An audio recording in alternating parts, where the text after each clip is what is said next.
CBN, Café com Política. Hora do nosso cafezinho diário e a conversa com o cientista político Bruno Silva. Bom dia. Olá, muito bom dia, Sandra, muito bom dia, Felipe Pereira e, claro, os nossos queridos ouvintes, tudo bem? Muito bom dia, Bruno, tudo bem, e você? Tudo jóia. Temos aqui com a gente também Lucas Neri, que faz a cobertura e política em Campinas, para trazer o resultado da votação que teve ontem na Câmara de Campinas. Aprovação em primeira votação, projeto que propõe a proibição de coleiras antilatido da fabricação ou também o uso desse material. Já a análise do projeto sobre o horário das farmácias públicas nos centros de saúde foi retirado de pauta, né, Lucas? Bom dia.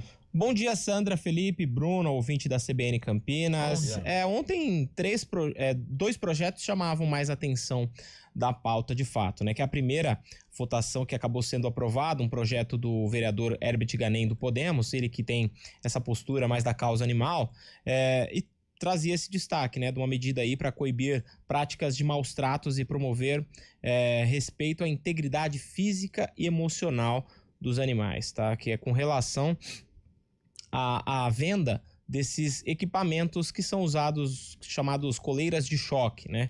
Que é para normalmente coibir educar, latido, né? Latido, né? E tudo. Algumas pessoas usam para adestrar também o animal. Enfim, foi votado em primeira discussão. A gente sabe que na semana que vem tende a voltar esse projeto, caso não seja retirado pelo próprio vereador, que foi o que aconteceu com o projeto com relação aos horários estendidos das farmácias. É um projeto que é muito interessante, que é do vereador Nick Schneider, do PL, que é estender o horário dessas farmácias.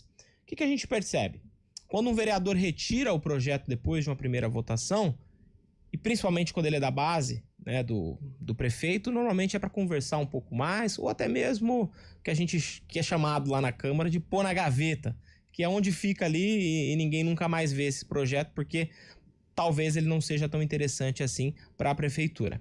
Mas é de grande interesse para a população, né, Sandra? Porque o que acontece? Às vezes as pessoas vão até o hospital, ao UBS ali, e recebem uma receita médica lá, e a hora que vai sair tá tudo fechado. Né? A gente sabe que dependendo da condição financeira dessas pessoas, é muito difícil comprar determinados remédios que inclusive tem na rede pública e não daria para ele comprar só no outro dia e ir lá buscar de graça. Então seria um projeto muito interessante, mas foi retirado, e vale ressaltar aqui que foi retirado pelo próprio autor, o vereador Nick Schneider.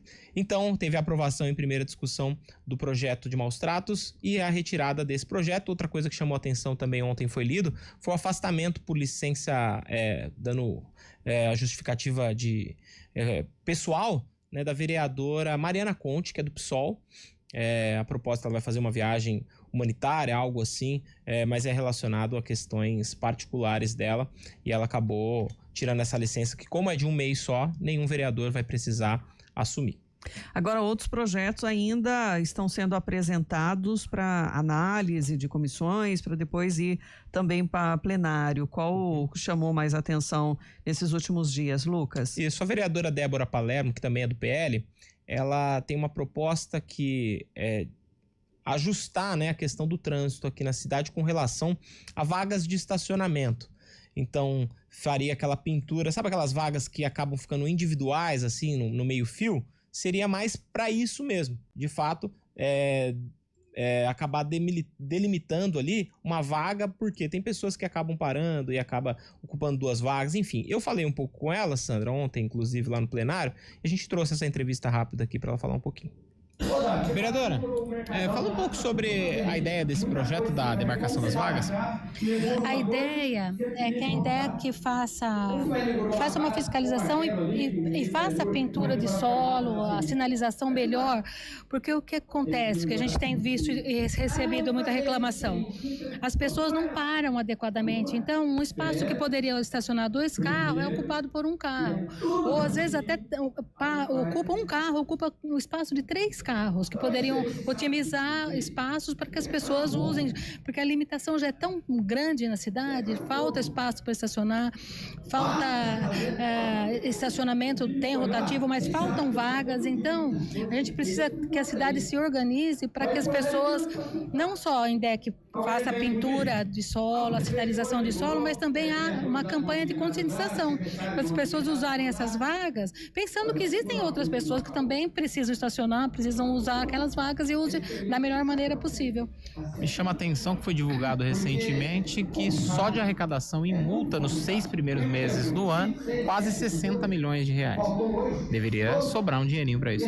Exatamente, usar esse recurso que a INDEC tem através das multas para melhorar essa conscientização dos motoristas e também a pintura de solo, a sinalização, que em muitos pontos da cidade são muito ruins. Bom, tá aí a vereadora Débora Palermo do PL, né? Eu até questionei ela ali, porque recentemente a gente teve a divulgação desses números e me chamou bastante atenção, o Felipe e Sandra. 60 milhões, aproximadamente ali, acho que era 58 e alguma coisa, de arrecadado só com multa aqui na cidade de Campinas nos 6 primeiros meses, uma média de quase 10 milhões. Pois é. E às vezes a gente vê coisas aí que fala, poxa, acho que esse dinheiro seria o suficiente, né, para consertar um buraco, uma pintura, enfim. Que a questão do buraco, na verdade, não passa pela INDEC, né? Aí passa pela Secretaria de Serviços Públicos, especialmente. Então esse dinheiro já não iria para lá mesmo. Agora, com relação à pintura de faixa, aí sim, esse é um trabalho de responsabilidade da INDEC. Bruno, ordenamento é sempre bom, né? A questão é a viabilidade para isso também. E a questão é educar o povo, que é o pior ainda, né? Pois é, esse eu acho que é o drama maior, né? Investir principalmente na educação para o trânsito, né, gente? Esse é um princípio básico. Acho que o projeto em si, ele tá pedindo algo que é um tanto quanto óbvio, né? Então, seria você, na verdade, poder ter essa sinalização. O problema é que, como tem esse custo embutido, precisa ter muito claro de onde vai sair e para onde irá, né?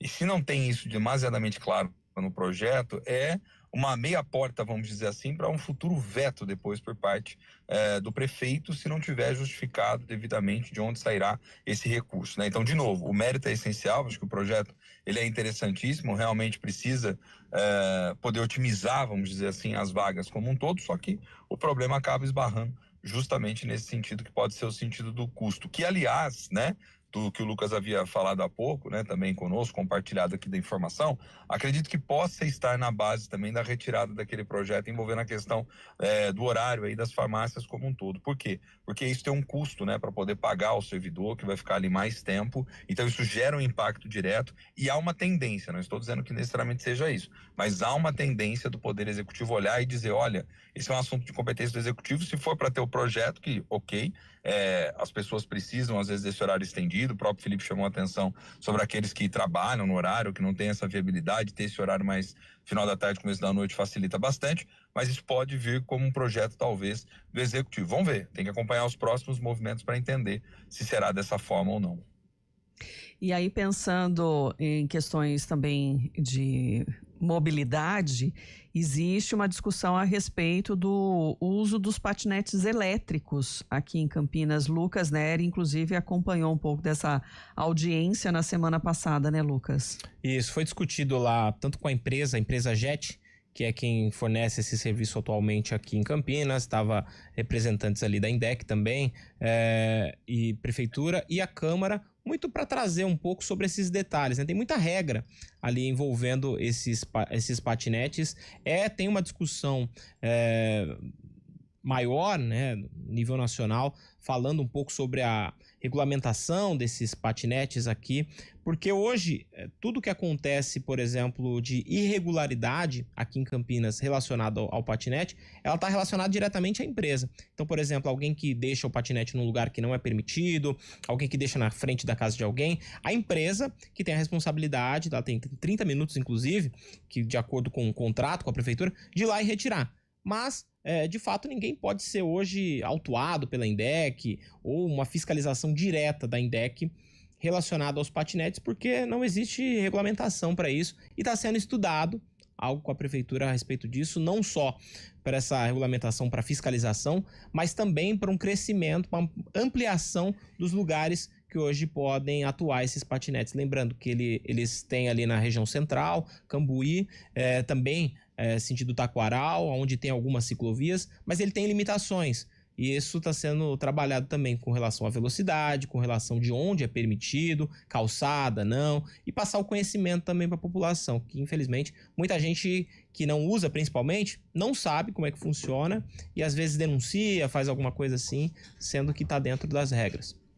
Dentro das regras, mas que de forma geral, para quem não está utilizando, por exemplo, o aplicativo, fica difícil saber se aquele ponto realmente é de deixar o estacionamento dos patinetes, né? Porque a gente vê espalhado, né? Mas a gente, de modo geral, não sabe, porque não tem uma plaquinha ali, aqui é um ponto, só para quem realmente tem o aplicativo, né?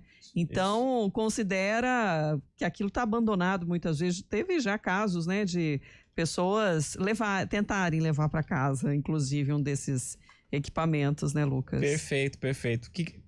Tem 100 pontos, mais ou menos, de estacionamento, mas são 300 e poucos patinetes espalhados pela cidade. E às vezes parece de fato que está abandonado. Às vezes tem um só, ele não está tão certinho colocado ali, bem rente à parede e tudo mais. Lembrando que tem regras do próprio aplicativo para isso, e tá ali o mapa, só que nada está descrito. Seria uma das coisas também que foram debatidas com regulamentação, porque tá pintado ali, tem uma placa, ali de fato tá o patinete. Até porque algumas pessoas, por desconhecimento e talvez por má índole, tentam levar esses patinetes embora. Isso já aconteceu, tem GPS, a própria proprietária da empresa acabou relatando pra gente, que às vezes já teve que tirar, né, bem deselegante inclusive, você ir lá bater no vidro do carro e falar, olha, tem um patinete nosso dentro do seu porta-mala que você tá levando de maneira irregular. Então, se puder retirá-lo, eu achei que tava jogado aí, mas não tava. Então tem isso aí também. O debate é importante para, de alguma forma, trazer esse regramento que é necessário, a regulamentação do uso, né, deixar claro também para a sociedade, não só para quem utiliza o aplicativo, como é que funciona, né, e os locais adequados, porque tem ponto, por exemplo, que é de parada do patinete, que é calçada, e calçada estreita. Isso. Né? Então, aí também, né, você precisa desviar disso, né, seja para o morador, o comércio que tem ali, ou para o pedestre mesmo, né, ter que ir para a rua para poder passar pelo ponto de estacionamento do patinete. É estudado, inclusive, Sandra, ali na região central, retirar, por exemplo, uma vaga de carro e transformar ela em vagas de patinete, assim como já foi feito com motos, né? E caberia 12 patinetes aonde cabe um carro. A ideia é modernizar a cidade, né? Trazer modelos aí, principalmente da Europa, de outros lugares do mundo, onde o patinete, ou melhor, onde o carro, o veículo é menos usado, e aí as pessoas usam mais o transporte público, usam mais o patinete, mais bicicleta, mas é um assunto muito amplo. Para viabilizar também economicamente, né? E pensando nos recursos, também, exato, né, Bruno? O ideal é a regulamentação vir antes, né, Bruno? E eu acho que não tem que ser a regulamentação só do patinete, né? Já aproveita o esforço legislativo, porque você, quando vai fazer esse tipo de legislação, dá trabalho, né? Por isso que está fazendo o debate, a audiência primeiro. Já faz uma regulamentação geral, porque hoje pode ser o patinete, amanhã pode ser, sei lá, uma bicicleta elétrica, depois da manhã pode ser um pula-pula elétrico, né, Felipe? Não sei. Então, quer dizer, você tem que já pensar de alguma forma de maneira para frente. Então, acho que fazer o debate regulamentar como utilizar essa mobilidade, qual tipo de infraestrutura que é necessário para poder ter, desde o estacionamento, uma pintura específica no solo, não precisa da pintura, tem que ter algum tipo de contenção e separação da faixa, não é? Eu acho que aproveitar esses momentos para fazer o debate sobre a cidade do futuro, que na verdade é a cidade do presente, porque como o Lucas muito bem lembrou, esse é um modelo que vem sendo adotado na Europa, é um modelo que tem, por exemplo, em várias cidades. Campinas tem do lado a expertise de São Paulo, que se você andar ali, sei lá, em qualquer horário na Faria Lima, você precisa tomar cuidado de tudo, né? Você tem que tomar cuidado com o trânsito de veículo, tem que tomar cuidado com o trânsito de moto, tem que tomar cuidado com o trânsito de patinete, com o trânsito de bicicleta, entregadores aqueles que vão de bicicleta, a pé, enfim, de todas as modalidades. Então, acho que pensar nesse tipo de debate e discussão é central, é vital. E mais, vou além ainda, é preciso pensar como que os lugares estratégicos, em quais lugares estratégicos, você pode fazer pensando numa perspectiva de integração de transportes, né, Sandra? Ou seja, nos famosos modais, né? Então, hoje Campinas tem basicamente o quê? As linhas de ônibus. Vai que no futuro quer recepcionar algum tipo de outro transporte sobre trilho, alguma outra forma para poder tornar mais dinâmico. A gente tem as discussões envolvendo, por exemplo, o trem intercidades, né, que a gente falou aqui várias e várias vezes. Então, é estratégico, por exemplo, já pensar em pontos que possam servir de acessibilidade daquele lugar com patinetes para outro lugar. Então, fazer essa discussão, ela é vital, ela é central, tentando projetar a cidade lá na frente para evitar dores de cabeça. Senão, depois fica sempre tentando remediar algo que já poderia ter anteriormente apresentado no debate público. Sem ansiedade, sem desespero, trazendo as questões que são centrais aí para pensar a cidade. Bruno Silva, obrigada pela parceria de sempre, pelo comentário. Lucas Neri pela reportagem. Nos encontramos amanhã. Combinado, gente. Um abraço para vocês, né? Felipe, Sandra, também o Lucas e os nossos queridos ouvintes. Obrigado. Valeu. Até mais. Até amanhã, 10h59. Olá para você que nos acompanha no YouTube da CBN. Eu, Tayla Ramos, espero você junto com o Marco Guarizo todos os dias às 14h no estúdio CBN aqui no YouTube.